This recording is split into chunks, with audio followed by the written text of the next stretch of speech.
아멘. 오늘 말씀은 이렇게 시작하고 있습니다.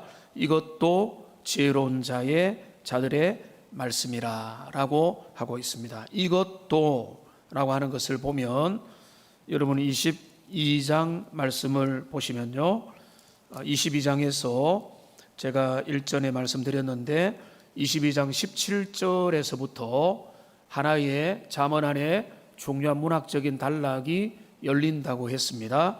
너는 귀를 기울여 지혜 있는 자의 말씀을 들으며, 지혜자의 말씀, 그 다음에 21절에 보면 진리의 확실한 말씀, 진리의 말씀, 이런 말씀이 계속 나오는 겁니다. 지혜 있는 자의 말씀을 말씀이라고 하는 하나의 묶음을 여기에서 말하고 있습니다. 그리고 그게 쭉 이어졌다가 이제 24장 23절에서 이것도 지혜로운 자들의 말씀이라, 이렇게 또 새로운 하나의 단위가 나오고 있죠. 그리고 25장을 보십시오. 25장을 보시면은 1절에 보면은 이것도 솔로몬의 잠언이요 히스기야의 신하들이 편집한 것이라 라고 해서 나오고 있습니다. 그러니까 비교적 그 잠언의 전반부 70-80%는 솔로몬의 직접적인 그 내용들이 본격적으로 나와 있었고, 후반부로 갈수록 솔로몬을 좀 더 넘어서는 여러 다양한 저자들의 내용들이 여기에 들어와 있는 것입니다. 그렇게 볼 때에 오늘 23절부터 34절까지는 아주 짧지만 하나의 독특한 그 맥락을 가지고 나와 있는 하나의 내용인 것입니다. 이 23절부터 34절까지를 우리가 어떻게 문맥을, 구조를 볼 것인가, 이제 크게 보면 두 가지 방향이 있습니다. 우리가 이 말씀을 읽다 보면은 첫째 방향은 뭔가 하면 종잡을 수가 없다.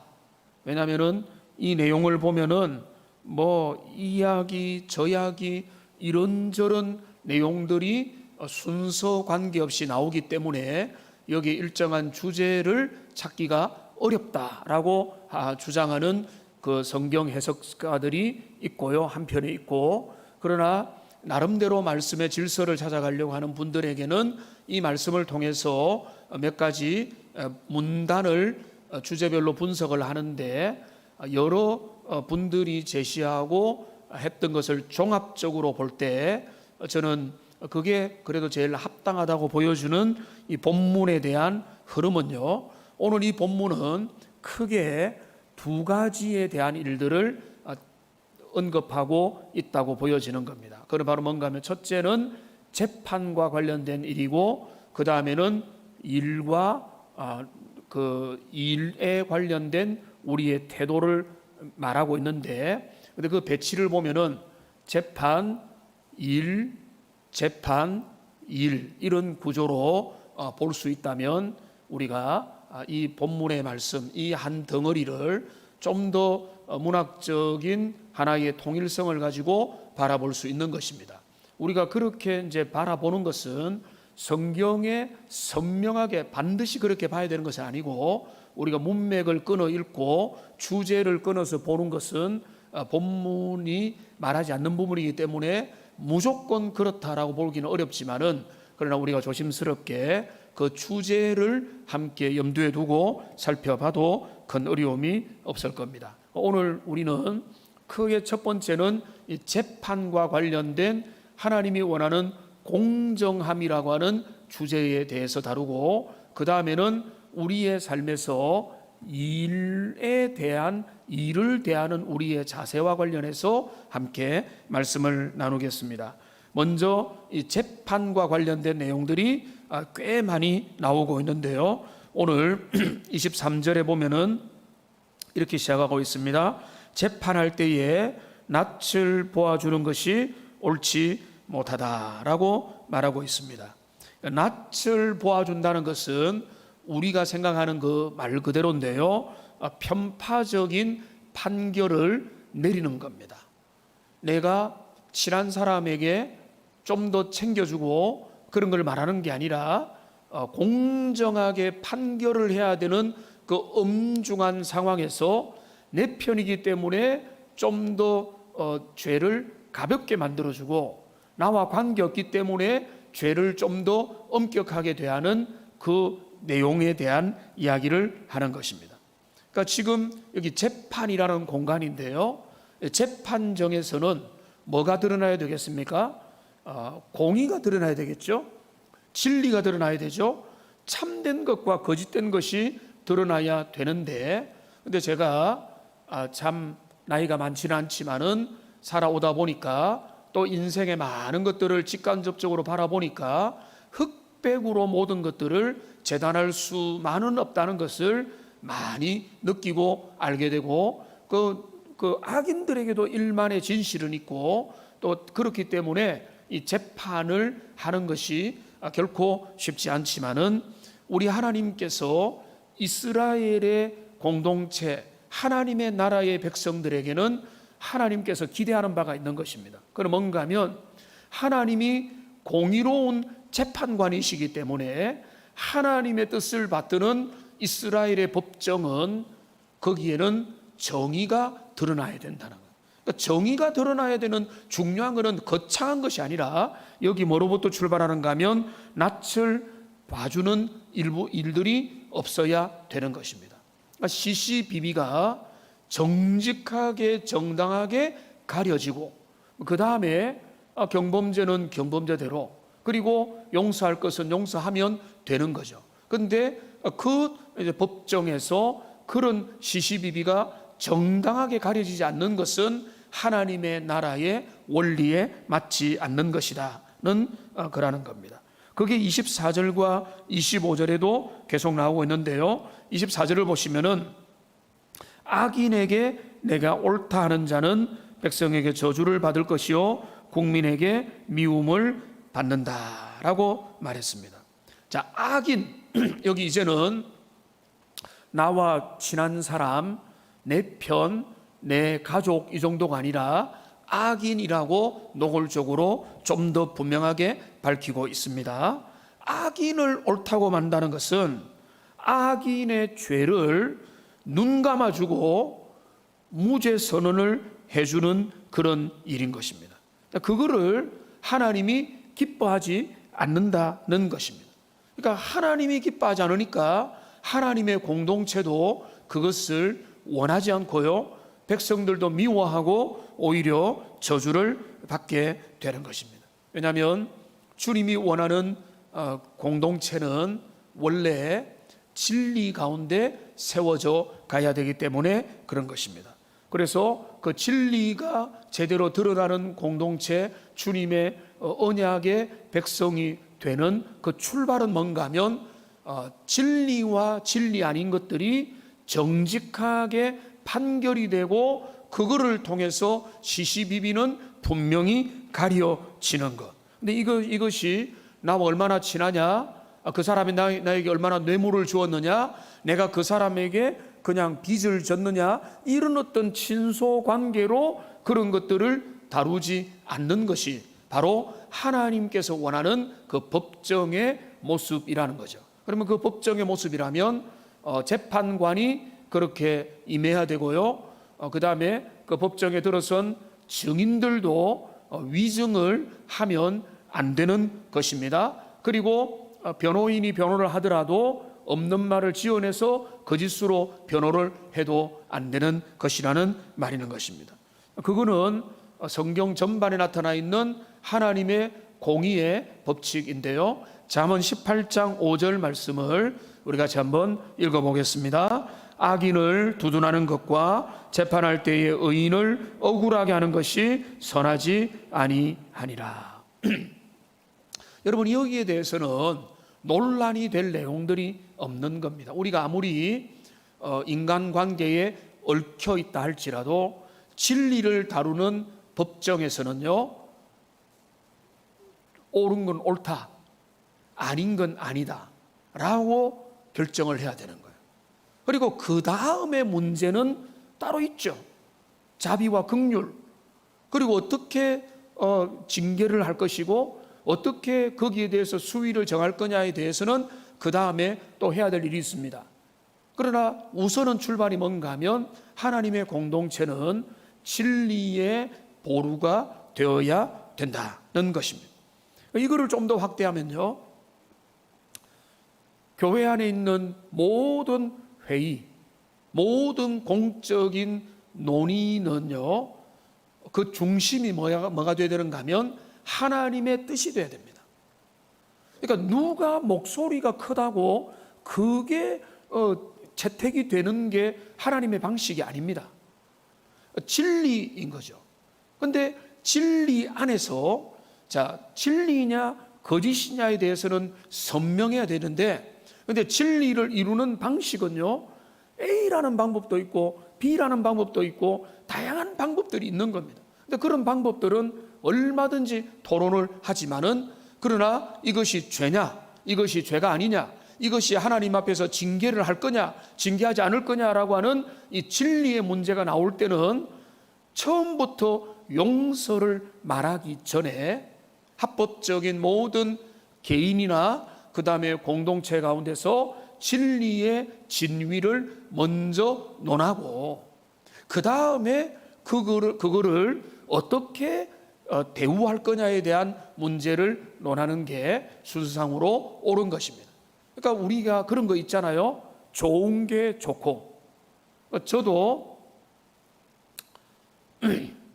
목회자의 해야 될 많은 일 중에 하나는 모른 척하고 넘어가는 일입니다. 가정에서도 그런 일들이 많이 일어나지 않습니까? 교회 안에서도 허물을 보고 연약함을 보고 때로는 여러 가지 불법적인 일들과 하나님이 미워하는 일들을 들었고 확인하게 됐고 알게 됐다 할지라도 모르고 넘어갈 때도 있습니다.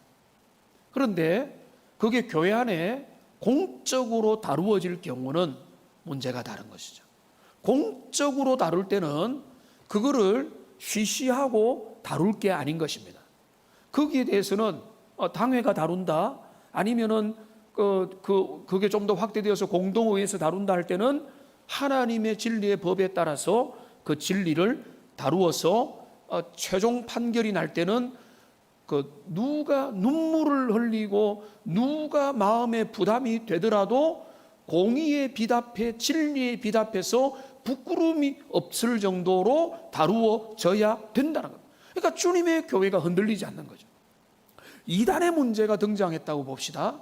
이단의 문제가 공적으로 논의가 될 때는 아무리 그 사람이 좋고 아무리 그 사람이 애련하고 아련하고 아무리 내가 그 사람과 가깝다 할지라도 그런 부분에 대해서 우리가 인정에 매여 가지고 할 수는 없는 노릇이 되는 것과 마찬가지인 것입니다. 이게 좀 더 확대되면요, 하나님의 나라 공동체는 주님이 진리 가운데 세워지기를 원했는데 이 세상에 우리나라 민족과 공동체를 생각해도 마찬가지인 것입니다. 우리나라에 3권이 분립되어 있지 않습니까? 행정부가 있고요, 입법부가 있고요, 사법부가 있습니다. 행정부는 위임받고 허락된 모든 일을 따라서 소신껏 나라의 살림들을 열심히 해가는 겁니다. 입법부는요, 법을, 나라에 필요한 법들을 만들어 가는 겁니다. 여러분, 입법부가 실수할 수 있습니까? 얼마든지 실수할 수 있습니다. 다시 법을 고쳐야 될 때가 있습니다. 보완을 해야 될 때가 있습니다. 있던 법을 폐기하고 새로운 법을 만들어야 될 때가 많이 있습니다. 행정부가 실수할 수가 있습니까? 행정부도 실수할 수 있습니다. 그들이 선한 의도를 가졌든 어떤 마음을 가졌든 처음에 출발할 때 좋은 의도를 가졌을 수도 있지만은 그들이 얼마든지 잘못하고 실수할 수도 있는 것입니다. 그러면 그런 것들에 대해서 심각한 실수는 어떻게 되죠? 법의 판단으로 가게 되는 거죠. 그러면은 그 심각한 실수가 법의 판단을 받아서 행정부의 실수도 판단을 받고 입법부의 실수도 판단을 받는다라고 하는 면에서 볼 때는 사법부의 공정함과 사법부가 정의로우냐, 그리고 사법부가 모든 백성들에게 공평하게 그 진리와 헌법적인 가치들을 적용하느냐라고 하는 것은 너무나 중요한 것이죠. 그런데 이 중요도가 민주주의가 발전하면 발전할수록 그 사법부가 훨씬 더 헌법을 맞춰서 잘 하겠고, 그렇지 않은 나라들에서는 그 사법부가 자기 마음대로 하게 되겠죠.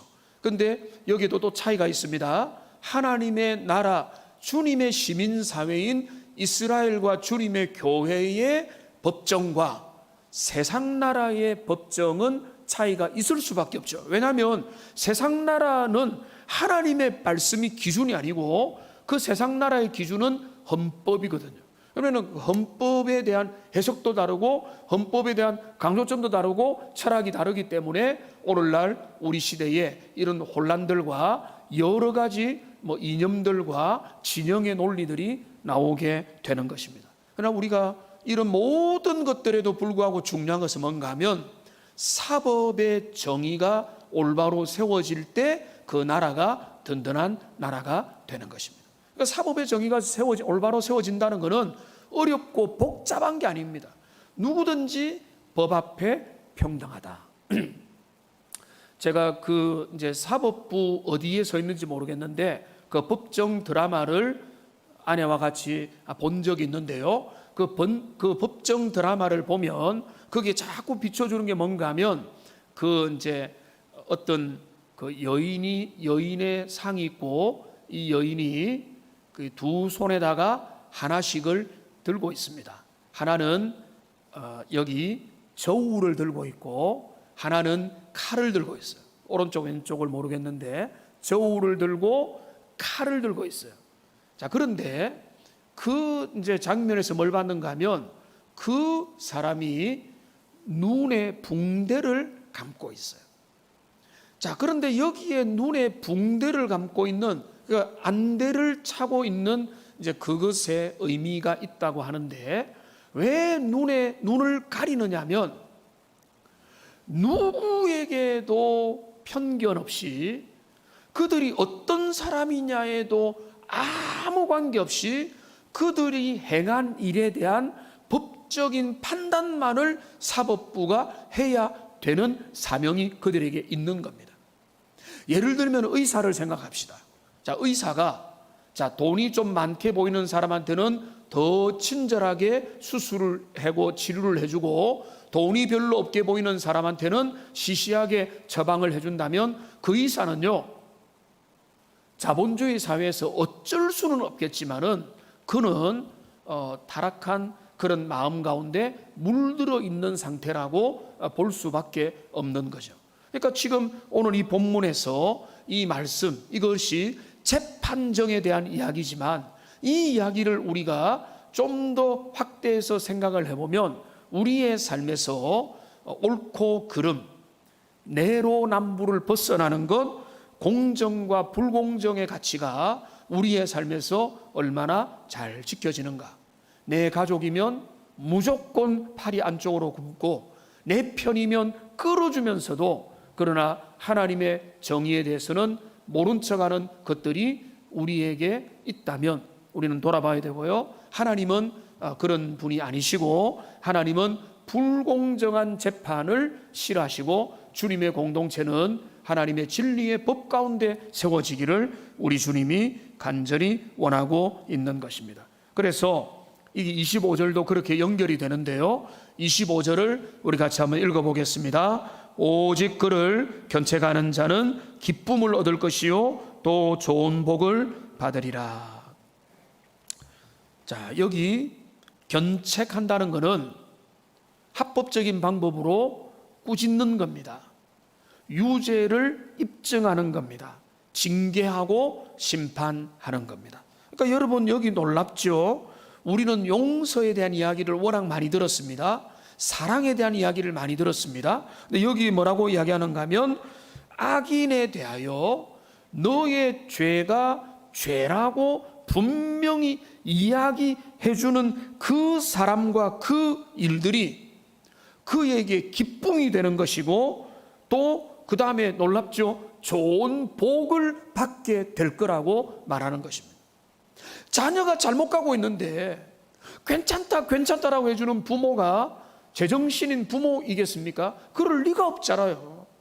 내 좋아하는, 내 사랑하는 주변에 있는 사람들이 어긋난 길로 간다면 옆에서 찾아가서 말리고 안타까워하고 그에게 그 길은 아닌 것 같아라고 말해주는 게, 그게 하나님 앞에서 좋은 동무요 친구요 벗이라는 거예요. 여러분, 여기 기쁨이 있습니다. 기쁨을 얻을 것이요. 여러분, 간단하게 말해서 세 가지 기쁨이 있는 것 같아요. 세 가지 종류의 기쁨이 있는 것 같습니다. 첫째는 뭔가 하면 저급한 기쁨입니다. 죄악의 쾌락을 누리면서 생기는 기쁨들, 제가 다 말하지 않아도 저급한, 세상을 따르고 정욕을 따르고 육신의 욕망을 따르고 세상의 모든 미혹을 따라서 생기는 그 기쁨, 그 저급한 기쁨이 있죠. 자, 그 다음에 보통의 기쁨이 있습니다. 보통의 기쁨 뭔가 하면 우리의 일상에 허락된 기쁨이겠죠. 먹고 쉬고 누리고 취미를 즐기고 즐겁게 운동하고 아주 행복하게 사람들과 만나서 교제하고 또 가족들과 친밀하게 웃음꽃을 피우고 또 성도들과 교제하는 많은 아주 사소하고 또 행복한 우리의 삶의 보통의 기쁨들이 있습니다. 그런데 그런 기쁨을 능가하는 기쁨이 있다는 거예요.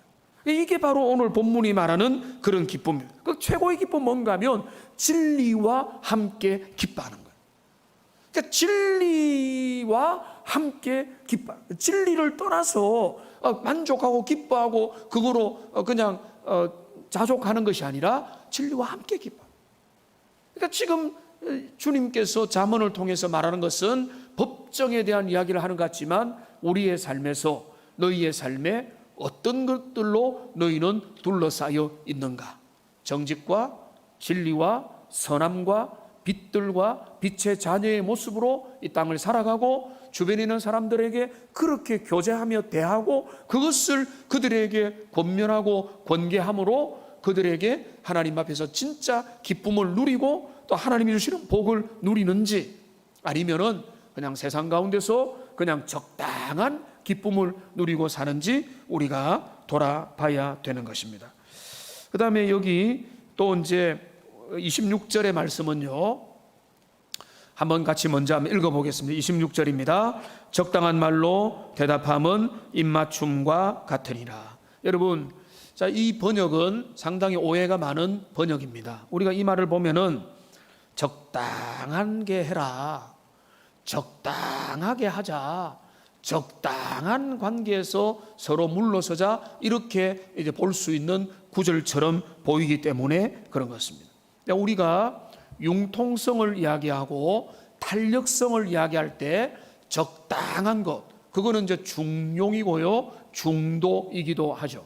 저도 이 중용과 중도가 나쁘지 않다고 보는데, 나 오늘 이 본문에서 말하는 적당한 말로 대답한다 할 때 이 적당하다는 것은 적당한 수위로 이것도 아니고 저것도 아닌 애매하게 입장을 정한다라고 하는 말의 의미가 전혀 아닌 것입니다. 그러니까 여기에서 한글, 이전의 한글, 개역 한글 성경에 보면 이렇게 번역이 됐는데요, 정직한 대답을 하는 사람은 입을 맞추는 사람이다, 이렇게 번역을 했는데, 지금 우리의 번역은 좀 이전보다는 좀 못하다고 봅니다. 이전보다 좋은 번역도 많은데 이거는 우리의 이전 번역이 훨씬 더 좋고 앞뒤 문맥과도 어울린다고 보는 것입니다. 그러니까 의역을 하면 모든 사람이 올바른 대답을 하는 자의 입술에 입을 맞추게 될 것입니다 라고 하는 그런 의미로도 충분히 볼 수 있습니다. 자, 그러면 입맞춤이라는 것은 우리나라에게는 아주 사소한 영역, 개인의 영역으로 되어 있지만은 그 중동과 근동에는요, 요즘에도 반가운 사람들끼리 입을 맞춥니다. 보루를 맞추고요, 그리고 남성들이 남성이든 여성이든 가까운 사람에게 입을 맞춥니다. 그거는 뭔가 하면 사랑과 존중, 존경의 의미를 거기에 담고 있는 것입니다. 그러니까 여러분 영화를 한 번씩 보면 그 서구에 있는 사람들이 여성들에게 손등에 입을 맞추고 그 다음에 이렇게 하는 것은 존경하고 존중한다라고 하는 의미가 있는 겁니다. 그러니까 그런 것들을 중동의 입맞춤은 우리가 보는 어떤 성적인 것과 전혀 관계가 없기 때문에 여기 있는 이 존중과 존경의 의미로 본다면 누군가에게 정말로 필요한 말들, 정말로 정직하고 진리에 속한 의로운 말들을 적절하게 해주는 그 사람이야말로 결국은 존경받게 된다. 결국은 존중받게 된다. 결국은 그 사람의 가치를 주변이 인정하고 그를 귀하게 여겨줄 것이다는 것입니다. 그러니까 여러분, 이 말은 적당한 말로 에둘러서 적당한 선에서 타협하면 그게 좋은 게 좋다, 이런 의미가 절대 아니라는 것이죠. 좀 더 가보겠습니다. 이 재판과 관련된 구절이 또 28절, 29절에서 연결되어 나타나고 있습니다. 28절에 보면, 자, 28절 같이 읽어보겠습니다. 너는 까닭 없이 내 이웃을 쳐서 증인이 되지 말며 내 입술로 속이지 말지니라. 제가 이거 몇 번 말씀드렸죠. 우리나라에 위증을 하는 사람이 그렇게 많답니다. 여러분, 그게 우리가 정말로 고쳐져야 되지 않겠습니까? 위증을 하기 싫으면 묵비권이라도 행사라고 이야기를 제가 말씀을 드렸지 않습니까? 근데 여기 위증, 근데 여기 보십시오. 까닭 없이 내 이웃을 쳐서 증인이 되지 마라. 이걸 뭔가 하면, 내 이웃 중에 까닭 없이라는 것은 뭔가 하면 합당한 이유 없이, 객관적인 증거 없이, 너의 내면의 확신 없이, 객관적으로 너가 확인한 것도 없이 너가 누구의 편을 들어주고 그 사람 내가 별로였는데 그 사람을 한번 내가 한번 망신을 줘야 되겠다, 이런 마음을 가지고 함부로 어떤 제3자를 위한 변호하는 자리에 절대로 서지 말라는 거예요. 그거는 여러분이 하나님의 사람이라는 것을 부인하는 일에 가깝다는 것입니다. 그러니까 우리가 일평생, 저는 법정에 아직 한 번도 구경도 해본 적이 없는데, 여러분 일평생 우리가 대부분이 법정에 갈 일은 없겠지만은 교회 안에서나 또 주변에 우리의 보이지 않는 삶의 자리에서도 누군가를 함부로 매도하고 누군가를 정죄하는 일들에 절대로 까닭 없이 서면 안 된다라고 하는 것들을 이야기하고 있는 것입니다. 그러니까 내 입술로 속이지 말라. 그 다음에 29절은요, 한 걸음 더 나가서 그 정도도 하지 말 뿐만 아니라 29절 같이 읽어보겠습니다. 너는 그가 내게 행함같이 나도 그에게 행하여 그가 행한 대로 그 사람에게 갚겠다 말하지 말지니라. 여러분, 이런 말 어디 들어본 적 없습니까? 이 말은 뭔가 하면요, 네가 한 대로 나도 한다 이거예요. 네가 한 일을 내가 알고 있다 이거예요. 이거는 뭔가 하면 내가 그 사람을 사적으로 복수하는 마음을 가지고, 너가 나에게 잘못했으니까 나는 너에게 불리한 증언을 하는 것이 내게 내 마음이야 라고 하는 것들을 믿는 너희는, 하나님의 자녀인 너희는 그 일도 하지 말라는 거예요. 하나님의 사람은 복수의 마음으로 서지 않는다는 것입니다. 그는 의를 드러내고 진리를 드러내며 하나님이 주시는 은혜를 드러내는 때만 사용이 돼야죠. 물론 내가 어떤 중요한 사건의 목격자가 됐을 때 우리는 그 목격자의 책임을 다해야 됩니다. 일전에 제가 말씀을 드렸으면 용서하고 한 번 더 말씀을 드릴게요. 아내와 제가 아내 병원으로 가는 꽤 먼 거리를 가는데 대낮이었어요.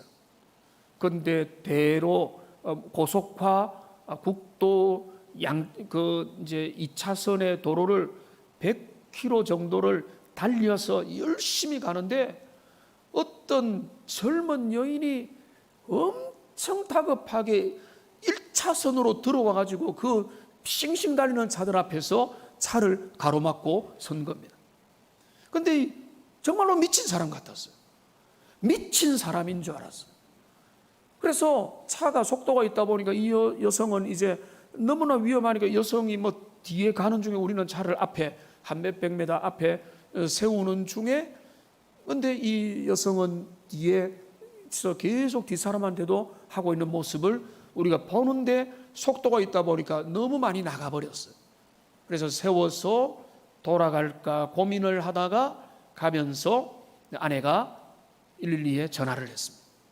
전화를 하고, 그리고 그에게 이제 확인을 하고, 그래서 그 위치를 확인하고 그 정확한 좌표를 알려주고, 나중에 우리가 꼭 다시 알려달라고 할 때 거기서 알려줬어요. 그래서 나중에 이제 택시 기사도 자수를 했어요. 자수를 개인적으로 자수를 하고, 이 여성도 신고를 이제 접수받아서 양자가 같이 만나서 그 이제 수사에 들어갔다고 하는 그런 이제 보고까지만 우리가 들었습니다. 이후에 어떻게 했는지는 모르겠습니다. 아마 이제 대낮에 젊은 여성을 성추행 또는 성적인 어떤 못된 일을 하려고 하다가 여성이 놀라가지고 뛰쳐서 나오는 그런 상황이었습니다.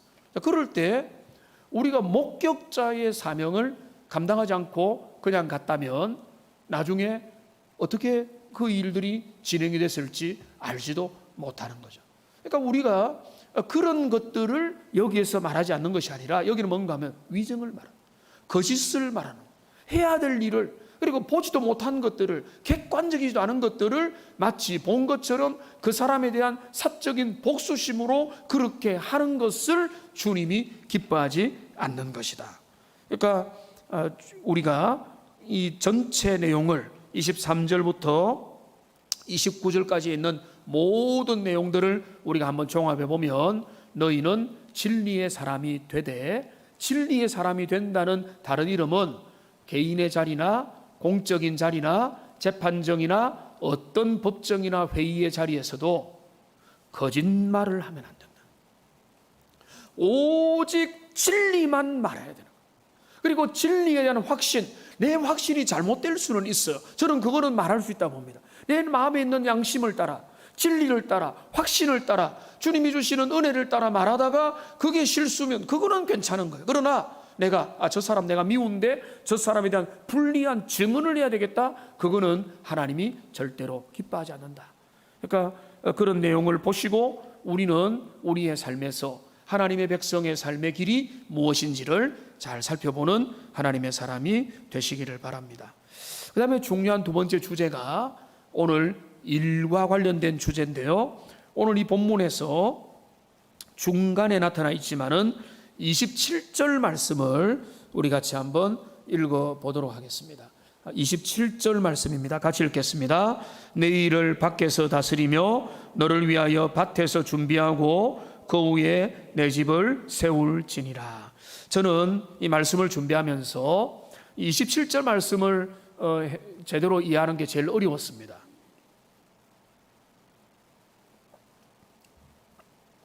자, 우선은 이 말씀과 딱 반대되는 개념이 있죠. 가화 만사성, 그 다음에 수신제가 치국병천하. 이 무엇입니까? 너를 먼저 갈고 닦고 가정을 먼저 돌보고 난 다음에 그 다음에 세상을 향해서 리더십을 발휘하라. 이게 이제 동양의 중요한 가치인데, 저는 그게 성경의 가치와도 완전히 동떨어지지 않다고 보는데, 오늘 이 본문은 다른 말을 하는 것 같잖아요. 여기 보면 밖에서 일을 다스리며 너를 위하여 밭에서 준비하고 그 후에 내 집을 세울지니라, 이렇게 되어 있기 때문에 그렇습니다. 자, 그러면 이 본문의 의미는 그 수신제가 치국병천하를 반대하는 내용이 전혀 아닙니다. 자, 여기 이 말은 뭔가 하면, 이 말은 뭔가 하면 우리가 너의 가정을 이루기 위한다면, 그러니까 가장 분명하고 뭔가 하면은 결혼을 하려면 이렇게 쉽게 해서, 자, 너가 결혼을 하려면 먼저는 밖에서 다스리며 너를 위하여 밭에서 준비하라. 이 말은 뭔가 하면 너의 경제적인 기반을 먼저 마련하라, 이렇게 되어 있는 것입니다. 자, 그러니까 이 NASB 이거를 정확하게 설명을 하는데요. 내 일을 밖에서 준비하고 밭에서 스스로를 위해 예비하라, 이렇게 돼 있는 겁니다. 그러니까 가정을 세우는 일을 함부로 하지 말고, 결혼으로 나가는 일들을 사랑하기 때문에 무조건 그냥 결혼하면 어떻게 되겠지라고 하지 말고, 너의 앞가림을 하고 너가 할 수 있는 성실한 준비를 먼저 하고 난 다음에, 그 준비가 된 사람이 그 다음에 해야 될 것이 뭔가 하면 신부를 청하고 신랑에게 함께 교제를 나누고 결혼으로 가야 된다는 것. 그러니까 이 말을 한마디로 보면요, 준비된 결혼이 아름답다는 것. 그러니까 처음부터 딱 보면 이 말이 그 말인가 생각이 되겠지만은, 여러분 골고루 보고 아무리 봐도 이 말씀은 그것을 우리에게 이야기하는 것입니다. 그러니까 너가 먼저 준비를 하고, 너가 먼저 너의 앞가림을 하고 난 다음에, 그 다음에 가정을 세워라, 가정을 일구라, 그 가정을 일구어 가야 된다는 것입니다. 여러분, 여기 청년들이 있다면 참으로 죄송한 말입니다. 그러나 이 말씀대로 제가 전해드리는 겁니다. 오늘날 얼마의 돈을 모아야 될까요? 집을 한 채 사야 될까요? 얼마나 그 넉넉하게 잔고가 있어야 될까요? 저는 결혼할 때 단돈 200만 원 딱 있었습니다. 근데 지금까지 하나님의 은혜로 행복하게 살고 있지 않습니까? 우리에게 필요한 돈의 문제가 아니라고 봅니다. 뭔가 하면 자기 앞가림을 할 수 있다는 그거 하나입니다. 자기 앞가림은 뭔가 하면 미래가 훨씬 더 밝아질 수도 있기 때문에, 자기 앞가림을 한다는 건 뭔가 하면 내 일을 내가 책임질 수 있는 사람인가, 내가 내 삶의 영역을 잘 돌아보고 독립적인 생활을 가능할 수 있는가 아닌가, 이거를 반드시 봐야 되는. 그러니까 자기 앞가림도 하지 못하는 사람 두 사람이 만나가지고 가정을 이루어가지고 어떻게 험악한 이 생을 살아갈 수 있겠습니까? 정말로 쉽게 말해서 땅을 파서라도 먹고 살 수 있을 정도의 정신력 정도는 있어야 이 어려운 세상을 살아갈 수 있잖아요. 그런데 게을러서 먹기도 싫고 일하기도 싫고 그냥 떠주는 밥만 먹고 싶은 그 정도 마음을 가지고 있는 그런 게으른 인생이 어떻게 가정을 세워갈 수 있겠단 말입니까? 여러분, 이것은 제가 괜히 아주 엄격하게 하는 말이 아니라 사도 바울이 데살로니가 후서에서 자세히 이 말을 했습니다. 여기 보십시오.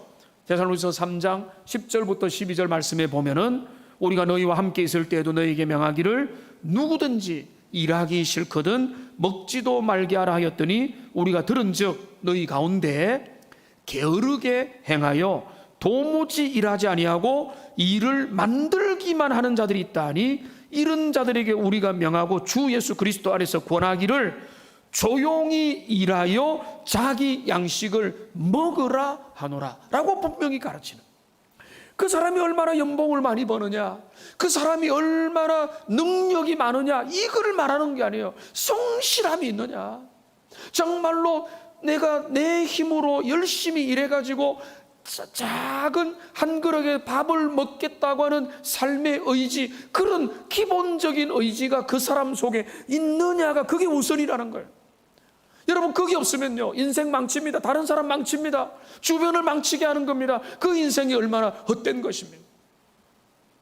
그러니까 여러분, 우리의 자녀들을 위해서 기도할 때도 자녀 잘 되게 해달라고 하는 그런 어떤 막연한 기도 속에는 어떤 게 포함돼요? 이 우리의 자녀들이 자기 앞가림을 할 수 있는 자녀가 되게 해달라고, 내 삶에 대해서 책임지는 자세, 정말로 겸손해서 정말로 내 눈높이도 낮춰가지고 정말로 내가 필요한 일들을 위해서는 내가 그 일을 위해서 성실하게 일하여 일을 하고 밭을 갈고 그리하여 내 일을 하면서 노동을 통해서 일정한 노동을 통한 가치를 알고 그거를 통해서 내 삶을 책임질 수 있는 자리까지는 가야 된다는 거예요. 우리 정년부 목사님도 계시는데 그런 부분을 분명히 가르쳐야 돼요. 얼마나 부담이 됩니다. 부담이 된다고 해서, 그렇다고 해서 오냐 하고 일평생 그들이 독립하지 못하도록 우리가 남겨둘 수는 없잖아요. 그들이 고생하더라도, 제가 정말로 험한 말이 될 수도 있지만 그들이 때로는 광야로 던져지더라도 그게 낫습니다. 광야로 던져지더라도 거기에서 그들이 이를 갈면서 배를 골무면서라도 그들이 가난한 가운데서 인생 사는 것에 한계를 경험하는 한이 있더라도 거기에서라도 정신을 차려가지고 그들이 자기 앞가리 마른 게 낫지, 그저 부모 밑에서 빈대를 붙어가지고 그냥 뭡니까 캥거루처럼 그 부모 속에서만 그냥 안식하고 안정하려고 하면은 소망이 없는 거예요. 그러니까 지금 성경의 가치도 그런 겁니다. 성경이 분명히 말하는 겁니다. 너의 일을 밖에서 다스리며 너를 위하여 밭에서 준비하라. 너의 경제 생활, 너의 재정의 문제, 거기에 대해서는 너희가 작게 벌면 작게 쓰고 그 있는 만큼만 검소하게 하고 낭비하지 말고 너희의 삶의 그 기본적인 삶의 그것을 이루고 그 다음에 너는 그 가정을 위하여 결혼을 준비하라 라고 말하는 것입니다. 여러분, 이거는요 우리 청년들이 더 많이 들었으면 좋겠지만은 결혼의 대상자를 고를 때도 이런 부분을 분명히 봐야 됩니다. 그냥 얼굴 예쁘면 그만이다, 아니면은 그 사람 멋지니까 그거로 다 된다, 여러분 그거는요 서로를 망하게 하는 길이에요. 그 사람에게 생활의 능력이 있는가, 그 사람은 고난 가운데도 어려운 가운데도 직장이 잘리더라도 그 사람은 자기의 삶에서 뭔가를 하고자 하는 그런 의지를 가질 만한 그런 사람인가, 이런 것들 정도는 봐야 되는 거예요.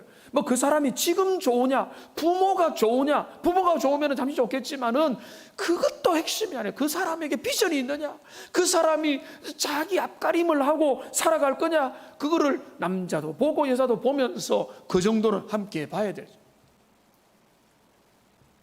그걸 다 봐야 되니까 오늘 참 힘듭니다.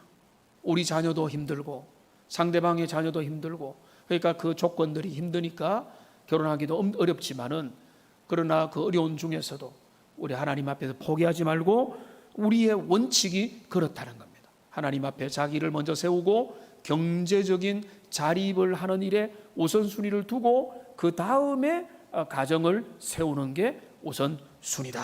자, 그러면서 지금 이것이 30절부터 이어지는 지금 놀라운 이야기와 연결이 되는 겁니다. 오늘 30절부터 나오는 내용은요 아주 쉽습니다. 내가 게으른 자의 밭과 지혜 없는 자의 포도원을 지나며 본즉 가시던 불이 그 전부에 펴졌으며 그 지면이 거친 풀로 덮였고 돌담이 무너져 있기로 내가 보고 생각이 깊었고 내가 보고 훈계를 받았노라. 그러니까 지금 내가 어디를 지나가다가 게으른 자의 밭과 지혜 없는 자의 포도원을 봤다는 겁니다. 여기 보면 어떻게 연결됩니까? 게으른 자와 지혜 없는 자가 연결되고 있습니다. 잠언의 기자에게 있어서는 게으름과 무지한 것은 똑같은 거예요. 무지하니까 게으른 겁니다. 무지하다는 것은 지혜를 깨닫지 못하는 것이고 하나님이 원하시는 바를 모르기 때문에 게으르고 인생에 소망이 없는 것입니다. 그러니까 그들의 밭을 보니까 어떤 상태인가 보면은 가시던 뿔이 퍼졌고 그 다음에 지면이 거친 풀로 덮였다. 이거는 뭔가 하면 원래 생산 가능한 땅인데 생산하지 못할 정도의 완전히 버림받은 땅이 되어 있다는 것입니다. 자, 그러면서 뭐라고 합니까? 내가 보고 생각이 깊었고 내가 보고 훈계를 받았노라. 여러분, 이 말씀을 주목해 보시면요, 잠언 기자는 그거를 보고 지혜를 얻었고 생각을 했고 통찰력을 얻었고 교훈을 얻어서 자기에게 적용하고 자녀에게 적용하고 있는 것입니다.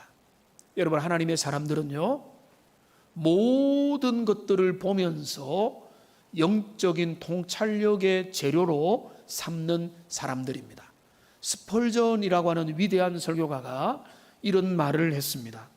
매사에 진지하고 깊게 생각하는 훈련만 되어 있다면 우리는 어느 곳에서든지 가르침을 얻을 수 있다. 땅, 바다, 공중에서 책들을 읽고 설교를 들을 것이며 모든 살아있는 짐승, 그리고 새, 물고기, 곤충, 그리고 땅에서 자라는 모든 유용한 혹은 무익한 것들로부터도 우리는 배울 것이다 라고 말했습니다. 여러분, 누가 그렇게 배울 수 있죠? 생각하는 그리스도인이 그렇게 배울 수 있는 거예요. 그리스도인이 생각을 거치면, 하나님의 백성들이 영적인 생각이 돌아가지 않으면 게으름에 빠지게 되어 있는 겁니다. 그러나 주님의 사람이 성령의 은혜 가운데서 말씀을 따라서 성령 충만하면요, 여러분, 생각거리들이 모든 것에서 떠오르는 거예요. 짐승을 봐도 떠오르고, 어린아이를 봐도 떠오르고, 인생을 봐도 떠오르고, 누군가의 지나가는 모습을 봐도 떠오르고, 어떤 장면을 봐도 떠오르고, 모든 것들이 우리의 삶을 향한 주님의 설교거리로 떠오르게 되는 겁니다. 게으른 사람은, 무식한 사람은, 지혜가 없는 사람은 그거를 보고는 그냥 그만이죠. 보고 나면 잊어버리는 거죠. 예수님이 말씀하셨습니다. 공중 나는 새를 보라, 들에 핀 꽃을 보라. 제가 이 농담을 해서 죄송한데, 제가 청년들에게 그렇게 영담했어요. 아무 생각 없는 사람은 공중 나는 새를 보라면 새를 보고, 아, 저 새 잡았어, 한번 구워 먹어볼까, 이 생각을 안 합니다. 그런데 생각 있는 그리스도인이란, 그 새들이 날아다니고 생존하고 자유를 향유하고 있는 그 공중의 참새 한 마리를 보면서 하나님이 먹이시구나, 하나님이 입히시구나, 그 새들의 운명도 주님의 손안에 있다고 예수님은 그 새 한 마리를 보고 묵상하지 않으셨습니까? 들에 핀 꽃 한 총이, 우리가 열심히 걸으면서 자기 운동을 하면서도 그 꽃들과 그 들에 있는 식물들을 보면서 아무 생각 없이 그냥 우리가 생각하는 게 아니라 그 모든 것들을 보면서 영적인 교훈들을 얻는 것처럼, 오늘 지금 잠언의 기자는 내가 보고 생각이 깊었고 내가 보고 훈계를 받은 것입니다. 여러분, 설교자도 마찬가지예요. 설교자가 하나님의 말씀에 충만하고 은혜 충만하면요, 모든 것들이 예화거리로 다 연결이 잘 돼요. 그런데 하나님의 은혜가 좀 떨어진 상태가 되면은 연결이 안 돼요. 그러니까 말씀을 준비하는데 그렇게 힘이 드는 일들이 나타나게 되는 것입니다. 여러분도 그래요. 하나님 앞에 생각하는 그리스도인이 되기를 소망합니다. 많이 생각하십시오. 많이 묵상하십시오. 모든 좋은 것들을 통해도 생각하고 나쁜 것들을 통해도 교훈을 얻을 수 있다면 그 사람이 바로 복된 하나님의 사람이기 때문에 그런 것입니다. 오늘날 수많은 정보가 들려올 때에 그런 걸 통해서 영적인 교훈을 얻어야 되는 것입니다. 33절, 34절을 보시면은요, 내가 좀 더 자자, 좀 더 졸자, 손을 모으고 좀 더 누워있자니 내 빈궁이 강군같이 오며 내 곰핍이 군사같이 이르리라. 여러분, 33절은 뭔가 하면 게으른 자의 모습이고요, 34절은 뭔가 하면 게으름의 결과를 말합니다. 근데 게으름이 어떻게 시작되는가 하면 좀 더 한번 따라 합시다. 좀 더, 조금만 더, 10분만 더, 1시간만 더, 오늘만 더, 내일만 더, 이번 주일만 더, 이게 게으름의 출발입니다. 그런데 게으름에서 해방되면요, 그런 시간을 안 둬요. 더 빨리 일어나요. 더 빨리 약속 시간에 가요. 더 빨리 일을 해요. 모든 것들을 더 빨리 성실하게. 그러니까 이게 게으른 자는 좀 더 지연시키고 연기시키고, 하나님 앞에 게으름의 문제 해결되면요, 더 빨리 더 완벽하게, 더 아름답게, 더 처음부터. 그리고 그 결과는 빈궁이 도둑같이 곰핍이 군사같이 이른다라고 분명하게 말하고 있습니다. 오늘 본문의 전체 내용을 정리하면요, 크게 두 가지라 했죠. 하나는 재판과 관련된 일이고, 하나는 우리의 일상의 노동과 일의 문제라고 했습니다. 재판에 정직한 거 하나님이 제일 기뻐하고요, 우리가 거짓말하는 거 주님이 제일 싫어합니다. 그 다음에 우리는 우리의 삶에 내 일에 성실함, 나에게 주어진 그 작은 일에 성실한 그거를 주님이 최고의 기쁨으로 여긴다. 오늘날 대박을 원하는 세상에서 그 가치가 우리의 자녀들에게 많이 일어나기를 원하고요. 그렇게 성실한 사람으로서 화려하지 않아도 주님의 하나님의 사람으로 이 땅을 살아가는 소박한 행복자들이 다 되시기를 주님의 이름으로 축복합니다. 이 시간 우리가 주님의 이 말씀 생각하면서 제가 잠시 기도하겠습니다.